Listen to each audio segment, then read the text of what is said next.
Start. Hi friends, చేపలు చూసారా? మా చెరువు పట్టామండి. అయితే అన్నీ బంగారు తెగలే. చూడండి బతుకున్నాయే చూసారా. నేను తలకాయల్లో చేయట్టాను. ఏమైనా కత్తాయా కరవ కదా పర్వాలేదు, కానీ దీన్ని అయితే ఫ్రై చేస్తాను, దీన్ని అయితే పులుసు పెడతాను. అయిపోయిందా?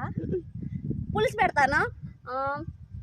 మాది పల్లెటూరు అండి, చెరువులు ఎక్కువ ఉంటాయి. మేము చేపల చెరువులు చేస్తున్నాము. మీకు కావాలితే కనుక అడ్రస్ పెడతాను, చెప్పండి. ప్రతి ఒక్కరు చూసి మీకు కావాలనుకుంటే కామెంట్ పెట్టండి, నేను తప్పనిసరిగా పంపిస్తాను పార్సల్.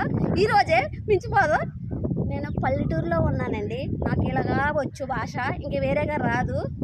మీకు నచ్చితే కామెంటు, లేకపోతే లేదు. అటు చూపించే పల్లెటూరు తిప్పి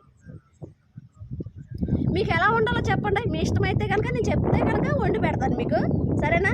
నా వంట తినాలని మీకు లేదా? చూడండి బతికున్నాయండి బంగారు తీగలు, ఎంత టేస్ట్